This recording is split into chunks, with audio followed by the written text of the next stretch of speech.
네, 안녕하세요. 오늘 저희가 함께 좀 깊이 살펴볼 자료는요. 화성봉담 더 힐링교회 김진모 목사님의 설교 기록입니다. 네, 사도행전 2장 14절에서 21절 말씀이죠. 주의 이름을 부르는 자라는 제목이었고요. 맞습니다. 오순절 성령 강림 사건, 그리고 이걸 설명하는 베드로의 첫 설교가 중심 내용인데요.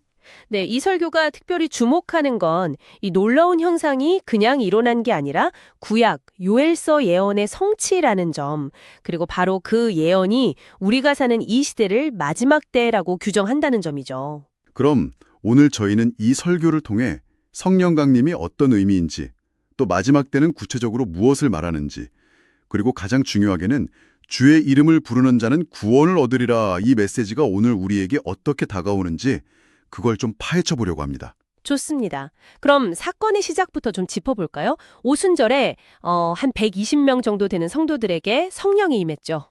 네, 그러면서 각자 다른 언어로 하나님의 큰 일을 막 말하기 시작했고요. 이게 참 상징적인 것 같아요.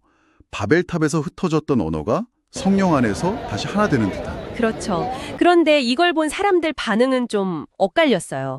어떤 이들은 놀라워했지만 또 다른 이들은 새술에 취했다 이러면서 조롱했거든요. 아니, 오전 9시인데 술에 취했다니. 좀 그렇죠. 네, 바로 그 지점에서 베드로가 딱 나섭니다. 지금 시간이 유대 시간으로 제3시, 그러니까 오전 9시인데 이 시간에 누가 술에 취하겠느냐. 이건 술 취한 게 아니다. 분명히 선을 긋죠. 그러면서 이게 사람의 일이 아니라 하나님의 일이라는 거군요. 맞습니다. 이게 그냥 뭐 신기한 현상이 아니라 약 800년 전에 요엘 선지자를 통해서 하나님이 약속하신 말씀이 이루어진 거다. 이렇게 선포를 하는 거죠. 아, 그 요엘서 예언의 성취. 그게 바로 말세에 일어날 일이라고 연결되는 거군요. 네.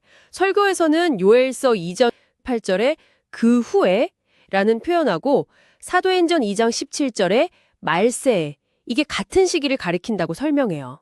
그러니까 예수님의 초림, 십자가, 부활, 승천 이후부터 재림하실 때까지의 이 전체 기간, 바로 우리가 지금 살고 있는 이때가 말세라는 거죠. 우리가 마지막 때에 살고 있다니 좀 무겁게 들리기도 하는데요. 그럼 이 마지막 때의 가장 두드러진 특징은 뭔가요? 설교에서 강조하는 부분은요? 여러 가지가 있지만 설교에서 특히 강조하는 건 성령의 보편성이에요. 내가 내 영을 모든 육체에 부어주리니. 이 구절이 핵심이죠. 모든 육체요? 네. 이게 구약 시대랑은 정말 큰 차이점이라고 설교자는 말합니다. 구약에서는 왕이나 선지자, 제사장 같은 좀 특별한 소수에게만 성령이 임했잖아요. 그런데 이제는 예수님을 믿으면 신분, 성별, 나이 아무 상관없이 모든 사람에게 성령을 부어주시겠다는 거예요. 와, 모든 사람에게. 심지어 설교에서는 당시 신분적으로 가장 낮았던 남종과 여종, 그러니까 노예들까지 포함된다고 하죠. 맞아요. 당시 사회를 생각하면 이건 뭐 거의 혁명적인 선포였을 겁니다. 그리고 그 성령을 부어주시는 게 뭐랄까 찔끔이 아니라 콸콸 붙는 풍성한 은혜라고 표현한 것도 인상적이었어요. 그렇죠. 그렇게 차별 없이 성령이 임하면 구체적으로 어떤 일들이 일어나느냐? 세 가지 현상을 이야기합니다. 네, 예언, 환상, 꿈 이거죠. 네, 먼저 자녀들은 예언할 것이요. 이게 단순히 미래를 점치는 게 아니라 현재 상황 속에서 하나님의 뜻을 분별하고 선포하는 능력, 그런 영적 분별력을 말하는 거죠. 아, 예언이 그런 의미군요. 그럼 젊은이들이 보는 환상은요? 이건 헛것이나 망상이 아니라 하나님이 주시는 비전을 뜻한다고 해요. 그러니까 삶의 궁극적인 목표, 어떤 방향성을 갖게 되는 거죠. 그냥 안정적인 직업, 뭐 이런 걸 넘어서는 좀 더 거룩한 꿈 같은 거예요. 그렇군요. 삶의 방향성. 마지막으로 늙은이들은 꿈을 꾸리라. 이건 어떤 의미일까요? 나이가 들어서도 이제는 끝났다, 이게 아니라 새로운 소망을 품고 또 다른 꿈을 꿀 수 있다는 거죠. 요즘 뭐 노시니어존 이런 말도 나오는 세태인데 그럼에도 불구하고 하나님 안에서는 여전히 꿈꿀 수 있다는 메시지예요. 정말 모든 세대를 아우르는 희망의 메시지네요. 자, 그 다음으로는 좀 무서운 이야기도 나오죠?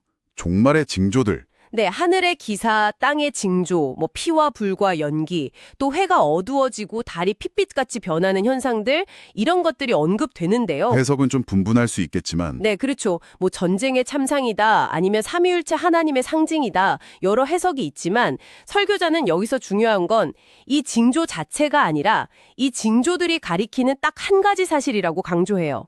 바로 세상의 끝, 종말이 반드시 온다는 거죠. 그 현상 하나하나에 너무 매달리지 말고 이 모든 게 결국 세상의 끝을 예고한다는 그 사실에 주목하라는 거군요. 맞습니다. 그리고 더 중요한 것은 이 모든 징조와 예언이 결국 어디로 향하고 있느냐는 거예요.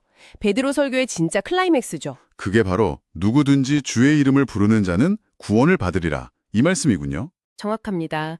설교 이 구절이 베드로 설교의 핵심일 뿐 아니라 어쩌면 성경 전체의 가장 중요한 메시지 중 하나라고까지 말합니다. 주의 이름을 부른다는 게 근데 그냥 주문처럼 이름만 외우는 건 아니라고 하죠. 네, 그게 아니죠.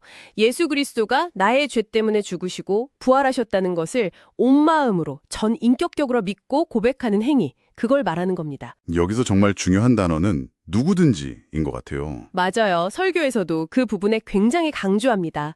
어떤 신분, 어떤 성별, 어떤 나이든 상관없이 그야말로 누구든지 예수님의 이름을 믿고 부르면 구원에 이를 수 있다는 것. 이게 정말 복음의 핵심이잖아요. 네, 정말 엄청난 선언이죠. 이 설교는 이런 메시지를 오늘날 우리 현실과도 연결시키더라고요. 그렇죠. 요즘 우리가 겪는 이상기후나 끊이지 않는 전쟁, 또 세대 갈등, 성별 갈등 같은 사회 문제들, 이런 것들을 어쩌면 마지막 때의 징조로 볼 수도 있다. 이렇게 해석을 하죠. 그런데 동시에 또 희망적인 측면도 이야기해요. 복음이 전 세계로 빠르게 전파되면서 미전도 종족수가 줄어드는 현상 같은 거요. 이것도 말세에 성령을 부어주시겠다는 약속의 성취로 보는 거죠. 네, 그래서 경고와 희망이 공존하는 시기다. 그렇기 때문에 바로 지금이야말로 주의 이름을 부르면서 영적으로 깨어 있어야 할 때다. 이렇게 강조하면서 설교가 마무리됩니다. 오늘 이렇게 쭉 살펴보니 사도행전 2장을 통해 우리가 사는 시대가 마지막 때라는 인식과 함께 그럼에도 불구하고 하나님께서 차별 없이 모든 믿는 사람에게 성령을 부어주신다는 약속, 그리고 예언과 환상, 꿈을 통해 모든 세대가 여전히 소망을 가질 수 있다는 것, 마지막으로 누구든지 주의 이름을 부르면 구원받는다는 이 강력한 복음의 메시지를 다시 한번 확인하게 되네요. 네, 그렇습니다. 자, 그래서 오늘 이 이야기를 들으신 여러분께 마지막으로 한번 여쭤보고 싶어요. 이 설교는 주의 이름을 부르는 것이 단순한 외침이 아니라 전인격적인 믿음의 고백이라고 했습니다. 지금 여러분의 삶에서 주의 이름을 부른다는 것은 구체적으로 어떤 모습인가요? 어떤 의미를 가지고 있나요?